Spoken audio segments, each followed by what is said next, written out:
रायगडची झुंज, अन्यायावर लेखणीचा वार. कोरोनाच्या काळामध्ये मी फेसबुक लाईव्ह केलं, तुम्ही सगळ्यांनी ऐकलं, म्हणून आणि म्हणूनच महाराष्ट्र वाचला. आज जे काही उपटचुंब इकडे उभे राहिलेले आहेत बाकीचे सगळे, एकूणच मी भारतीय जनता पक्षाला विचारतोय, मिंद्याने ते सोडून द्या, ते गद्दारच आहे. आज काही त्यांनी जाहिराती केल्या,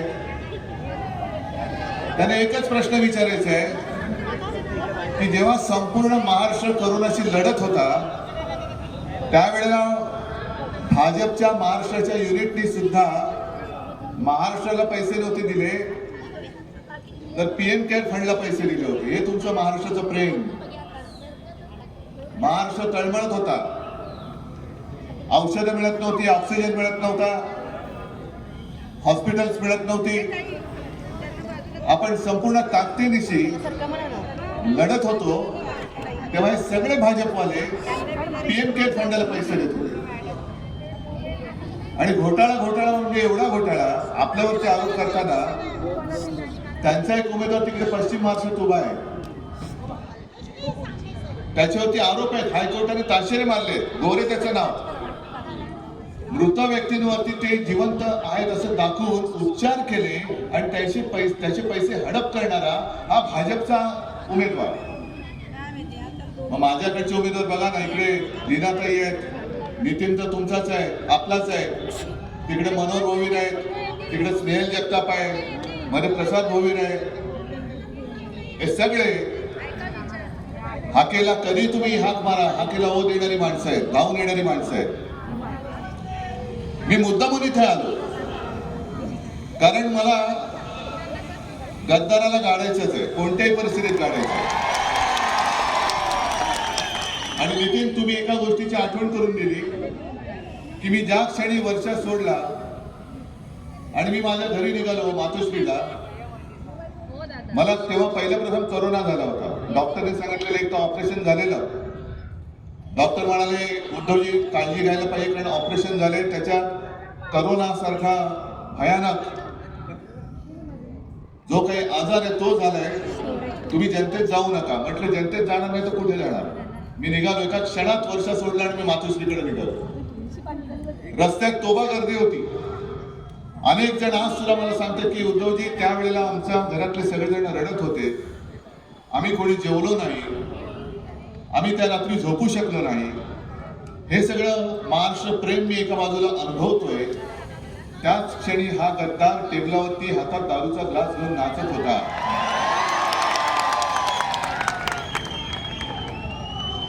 मला माझं व्यक्तिगत काही नाही, माझं काय व्हायचं आहे तुमच्यासाठी होईल, पण गद्दारी सेलिब्रेट करणारा हा आपला आमदार होऊ शकतो. बाकी दादागिरीचं माझ्यावरती सोपवा तुम्ही इथून नितीनला निवडून द्या. याला सांगतो, तुला खडी फोडायला नाही पाठवलं ना,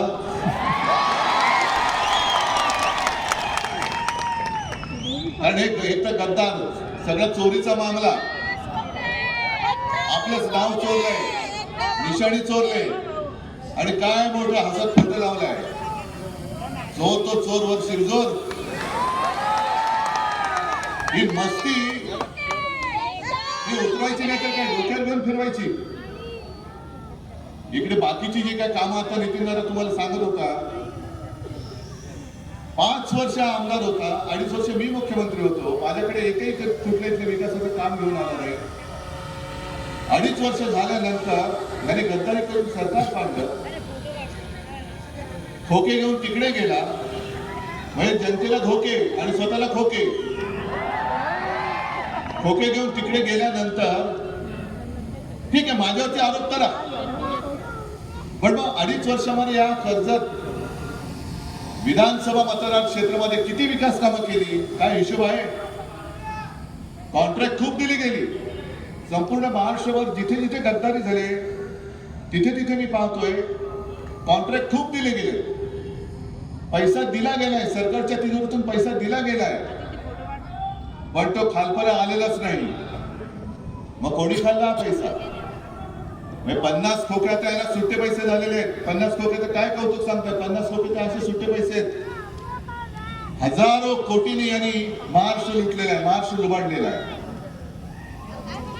आज लीनाताई आपल्यासोबत उभ्या आहे तिकडे पनवेल मधून. कशासाठी उभ्या आहे? काय या सगळ्यांच्या घरी वेळ जात नाही म्हणून विधानसभेत जायचे? जसा नितीन तुमच्यासाठी लढतोय, खरं म्हटलं तर निवडणूक जवळ आल्यानंतर आणखीन काही आले होते पैसेवाले, साहेब आम्हाला उमेदवारी द्या, आम्हाला उमेदवारी द्या. माझ्याकडे पैसा कोण किती होतो याला किंमत नाही, निष्ठेने हातामध्ये भगवा कोण धरतो याला मी किंमत देतो. आणि या नितीनकडे कदाचित त्यांचे एवढे पैसे नसतील, तिकडे पैशाचा महापूर आहे, पैशाचा धबधबा आहे. पण या पैशाच्या महापुरामध्ये तुम्ही तुमच्या निष्ठेचा खडक मावून देणार आहात का पहाडासारखे उभे आहात? किती महापूर येऊ रे, आणि महापूर येतो आणि जातो. आता पैसा यांचा बाहेर येईल. पैसे देऊन मत विकत घेणारी ही अवलाद महाराष्ट्राला काय सुख देणार, काय समाधान देणार? आणि पैसे आता देतील आणि सगळीकडे होर्डिंग लागले. तुमच्याकडे लागलेत का? काम काय केले, काम भारी लागले, केले काम भारी, लुटले तिजोरी, केले गद्दारी, पुढे लाचारी. काय नाही, घरी म्हणजे गुवाहाटीला पाठवून द्या पाठवून. या लीनाताईंना सुद्धा सांगतोय की लीनाताई तुम्हाला सुद्धा खास धन्यवाद देतो की अगदी शेवटच्या क्षणी मी यांना उमेदवारी दिली आणि त्यांनी सांगितलं की उद्धवजी मी नक्की उमेदवार राहीन, निवडून पण येईन, पण मला मी ज्या लोकांसाठी लढते, ज्या कामासाठी लढते ती त्यांनी मला लिहूनच दिलेली आहे की सरकार आल्यावरती दुसऱ्याच दिवशी मालमत्ता म्हणजे पनवेलमध्ये मालमत्ता करावर लावलेली 100% शास्ती व्याज माफी करणार. हवे की नको माफी पनवेलकरांनी ठरवायचं. लीनाताई ओरडते, लीनाताई भांडते, लीनाताई आंदोलन करते, पण ज्यांच्यासाठी या लीनाताई झगडतायत त्या लोकांना ही मागणी मान्य करून घ्यायची असेल तर लीनाताईंना मत देतील. पुढची सुद्धा जी आहे की सिडको आणि महानगरपालिका दोघांकडून लागलेला डबल टॅक्स माफ करणार. खरं म्हणजे हे खरं आपण कर्जतमध्ये आहोत, पण पनवेलकरांना दाखवा जरा. मी कृपा करून सांगेन चॅनलवाल्यांना की पनवेलकरांना पण दाखवा की काय काय आम्ही करणार आहोत. लोढा तलावाला मालमत्ता करत दिलेली सवलत, त्यांना सवलत सिडको वसाहतीला पण आपण द्यायला पाहिजे आणि ती दिल्याशिवाय राहणार नाही. कारण यांचे सगळे धनाढ्य, ह्यांना पैसे पुरवणारे हे. त्याच्यानंतर गावठाण हद्दीतील घरांना दिलेली 65% मालमत्ता कर सवलत सिडको वसाहतीच्या 2.5 लाख मालमत्ता करांना सुद्धा देणार, मालमत्तांना सुद्धा देणार. हे याच्यावरती काहीतरी बोला ना. बटेंगे तो कटेंगे, हे तुम्ही बटेंगे, हे तुम्ही बाटलेलं आहे. हे गरीब एका बाजूला आणि श्रीमंत एका बाजूला. हे पाप या भाजपने त्यांच्या या गद्दारांनी केलेले आहे. कसलं बटेंगे आणि कसलं कटिंग? अरे मी मुख्यमंत्री होतो, कोण कटला गेला इकडे, कोण बाटला गेला इकडे? मी सगळ्यांना घेऊन माझा महाराष्ट्र पुढे घेऊन चाललो होतो. मी कुठेही ना करोनाच्या उपचारामध्ये भेदभाव केला ना विकास कामामध्ये भेदभाव केला. महाराष्ट्रासाठी म्हणजे आपल्यासाठी, तुमच्या मुलाबाळांसाठी लॉकडाऊन असताना देखील 6.5 लाख कोटींचे सामंजस्य करार उद्योगांचे आपण आपल्या राज्यात आणत होतो. आणि आपल्या सरकारने गद्दारी करून पाडल्यानंतर हे सगळे उद्योग आणि आपल्या महाराष्ट्रातले उद्योग कुठे घेऊन गेले? जा नोकरीला, जा तिकडे, तुम्ही इकडे द्या या गद्दाराला मत आणि जा गुजरातला ढोकळा खायला. काय कशासाठी तुम्ही करताय? बरं, ह्या सगळ्या गोष्टी पुन्हा मत देणं मिळण्यासाठी पैसे तर दिले जातात असं मी ऐकलंय, पण गुंडागर्दी आणि दादागिरी चाललेली आहे, दहशतवाद. 4 दिवस राहिलेत, सुखाने राहा.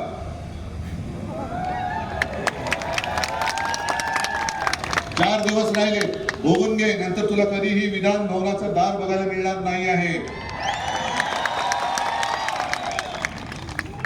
आणि मग गावामध्ये नीट फिरायचं असेल तर मस्ती सोड आणि नम्रतेने वाग. कारण जर का आता तू दादागिरी केलीस आणि केवळ शिवसेनाच नाही तर महाविकास आघाडीच्या कोणत्याही कार्यकर्त्याला छळण्याचा प्रयत्न केला तर 23 तारखेनंतर महाविकास आघाडीचं सरकार आहे आणि हे सगळे गद्दार आहेत. बघून घेऊया काय करायचं ते. या ज्या काही आपण 4 जागा दिल्यात, मी आपले काँग्रेसचे पुढे त्यांना खास धन्यवाद देतोय. मी याला खास धन्यवाद देतोय कारण पूर्ण ताकदीने आपल्या या 4 शिवसेना उमेदवारांच्या पाठीशी हे त्यांना विजयी करण्यासाठी उतरलेले आहेत. आणि मी त्यांना शब्द देतोय की तुम्ही जे काय आज मला मदत करताय ना, सरकार येऊ द्या, मी ही मदत वाया जाऊ देणार नाही. आणि हे स्वतः उमेदवार आहेत तिथले, असंच समजतंय. याला म्हणतात एक निष्ठा, याला म्हणतात महाविकास आघाडी. आणि जे जे कोणी अपक्षानं असेल किंवा आणखीन कोणाला असेल त्यांना मदत करताय हे सगळे महाराष्ट्र द्रोही आहेत, ते सगळे गद्दार आहेत, हे आज मी जाहीर करतोय. अगदी शेका पक्षाच्या जयंतरावांना सुद्धा सांगतोय की जयंतराव, तुम्ही असा विचित्र काहीतरी कारभार करू नका. अलिबाग मध्ये मी माणुसकी दाखवली, तुमच्या कुटुंबियांसाठी मी जागा सोडली. कारण आपलं असं ठरलं होतं की उरणची जागा ही शिवसेना लढवणार. अलिबाग, पेण, पनवेल जर महाविकास आघाडी नीट झाली असती तर ते लढवणार होते. पण अलिबागची जागा मी मागे घेतल्यानंतर सुद्धा ना ते उरण मागे घ्यायला तयार, ना पेण, ना पनवेल, ना सांगोला. मग हे नाही चालणार, हे आघाडीचं काम नाही. लढायचंय तर सरळ लढूया आणि दोस्ती करायची तर उघड दोस्ती करूया. तुम्ही आम्हाला इकडे मदत करा, आम्ही तुम्हाला अलिबागला मदत करतो. येतील ना, सगळे निवडून येतील. तर आज जे संकट आलेलं आहे हे संकट केवळ कोणत्या एका पक्षावर नाही तर हे महाराष्ट्रावरती संकट आले. इकडे एक एक आमदार या महाराष्ट्र द्रोह्यांना रोखण्यासाठी तिकडे उभा राहणार आहे. आणि अशा वेळेला जयंतरावांनी ठरवायचं महाराष्ट्र द्रोह्यांना मदत करायची का महाराष्ट्र प्रेमींना मदत करायची, ठरवा. आणि अपक्ष सुद्धा जे उभे राहिले त्यांना सुद्धा सांगतोय की तुम्ही उगाच सुपारी घेऊन येऊ नका. कारण तुम्ही घेतलेली सुपारी कात्राला हे कर्जतवाले खंबीर आहेत, उरणवाले खंबीर आहेत, पेण पनवेलवाले खंबीर आहेत. सुपारी घेऊन पैशाचा तमाशा करू नका. कारण गद्दार जरी विकला गेला तरी माझा कर्जतकर विकला गेलेला नाही, जाऊ शकत नाही. आणि तो जर विकला गेला असता तर या भर उन्हामध्ये सकाळपासून माझी वाट बघत इकडे हा थांबलाच नसता, आलेच नसते. माता भगिनी सुद्धा आले नसत्या, नाही बांधव इकडे आले असते. काय हे घेऊ शकत नाहीत खोके? ज्यांनी खोके घेतले ते तुम्हाला काही आमिषे दिलेले नाहीत त्यांनी. पण तुम्हाला माहितीये की जो स्वतःच्या पक्षाशी गद्दारी करतो, ज्याला तुम्ही गेल्या वेळेला माझ्याच पुढे मत दिलं होतं, तो आपल्याशी गद्दारी करू शकतो. तो उद्या तुमचं काय सगळं आयुष्य सुजलाम सुफलाम करू शकतो असा विश्वास आहे तुम्हाला? ज्या काही गोष्टी आपण वचननामे केलेल्या आहेत, मुलींप्रमाणे मुलांना मोफत शिक्षण मी करून दाखवणार. महिलांना ज्या ज्या सरकारी बस सेवा आहेत त्या सगळ्या सरकारी बस सेवेमधून मोफत प्रवास मी देऊन दाखवणार. शेतकऱ्याला पुन्हा कर्जमुक्त मी करून दाखवणार. अगदी इकडे जरी नसलं तरी मराठवाडा आणि इतरत्र जो काय आहे विदर्भ बाकीचा भाग, सोयाबीनला 7,000 रुपये हमी भाव मी देऊन दाखवणार आहे. 25 लाख पर्यंत कॅशलेस मेडिकल सेवा ही आपण देणार आहोत. सरकारी कर्मचाऱ्यांना जुनी पेन्शन योजना ही आपण लागू करून देणार आहोत. कितीतरी गोष्टी करायच्या आहेत, उद्योगधंदे इकडे आणायचे. आता मी हेलिकॉप्टरने येताना बघितलं की प्रचंड मोठा एअरपोर्ट होतोय.